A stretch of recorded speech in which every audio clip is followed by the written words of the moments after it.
Hello everyone, আবারও চলে এসেছি নতুন একটা ভ্লগ নিয়ে তোমাদের সামনে। আশা করছি তোমরা সকালে ভালো আছো আর আমি অনেক ভালো আছি। আর দেখো আজকেও আমি সুন্দর করে সাজুগুজু করে একেবারে তোমাদের সামনে এসে ভিডিওটা অন করেছি। আর আজকে আমি সাজুগুজু করে কোথায় যাবো বলো তো? যাবো হচ্ছে একটু ঘুরতে। ঘুরতে বলতে আমার একটা কাকি আমাদের নিয়ে যাবে, আমাদের একটু ট্রিট দেবে, বুঝেছো? কারণ হচ্ছে আজ ওনার একটা স্পেশাল ডে বলে কথা, আমাদের একটু খাওয়া দাওয়া না করালে হয়। আমি সকাল থেকে বলেছি আমাকে কিন্তু খাওয়াতেই হবে, যেহেতু প্রত্যেকবার তুমি ফাঁকি দাও, এই বছরটা তুমি ফাঁকি দিতে পারবে না, যার জন্য উনিও আমাদের বলেছে যে নিয়ে যাবে। আর যাবো হচ্ছে আমি, আমার ভাই, আমার দাদা আর আমার কাকি, আমরা এই চারজনই যাবো হচ্ছে একটু পানিকালি ক্যাফেতে।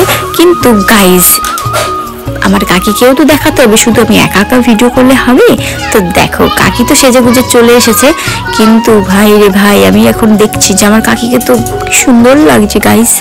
আমি তাই বলছি কাকি তোমার কাছে তো আমাকে মানাচ্ছে না, আমি একটু বেশি সাজলে ভালো হতো। তবে ভাবলাম যে না, এমনি শীতকাল, কে দেখবে বাবা এই ঠান্ডার মধ্যে। কিন্তু তারপরে এটা ভাবছি যে দেখা গেলে এত সুন্দর করে সেজে গুজে আমরা ক্যাফে যাচ্ছি, যদি গিয়ে দেখি বন্ধ। কিন্তু যাবো যখন বলেছি তো যাবোই, তো চলো একেবারে গিয়ে দেখা হচ্ছে। গাইজ আমরা ফাইনালি চলে এসেছি ক্যাফের সামনে। এই হচ্ছে ক্যাফে, আর যেটা একদমই বন্ধ এই হচ্ছে আমাদের কপাল। আমি বাড়ির থেকে বলতেই আসছিলাম যে যদি বন্ধ থাকে তাহলে কি অবস্থা হবে, আর সত্যি সত্যি তাই হলো, বন্ধ। একটু এমনি ভেতরে না, লাইট বাইট নেই বাবা, কোথা থেকে কি থাকবে, ভেতরে যেতে হবে না, চলো অন্য কোথাও চলে যাই, দেখি কি করা যায়, দেখছি আমরা। সেই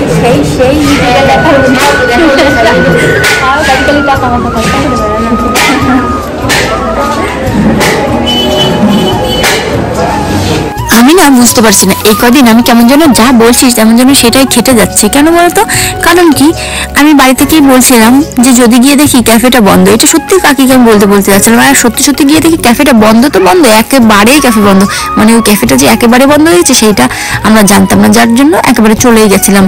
তো তার জন্য গিয়ে দেখো এইভাবে আবার আমাদের ঠান্ডার মধ্যে সেই আলুঘাটাতে নিজেদের সেই এলাকার মধ্যেই চলে এসেছে। এখানে এসে একটা, যে দোকান থেকে আমরা সবসময় বলতে পারো বিরিয়ানি খাই, এই দোকানটার থেকেই আমি খাই, অন্য দোকান থেকে আমি খাই না আলুঘাটার মধ্যে।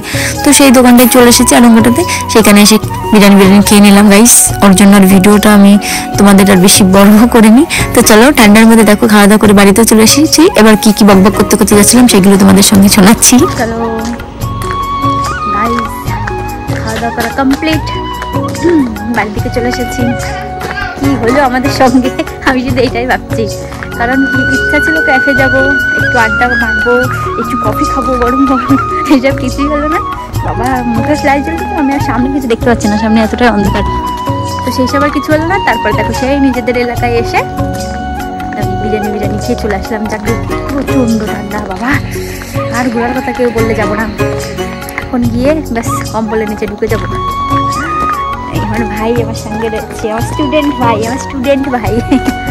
যাক গাইস, চলো আজকের মতন এখানে ভিডিওটা শেষ করে দিচ্ছি। সবার সঙ্গে দেখা হবে নতুন একটা ভ্লগে গাইস, আর খুব তাড়াতাড়ি খুব ভালো একটা ভ্লগ আসতে চলেছে। তো চলো আজকের মতো সবাইকে টাটা।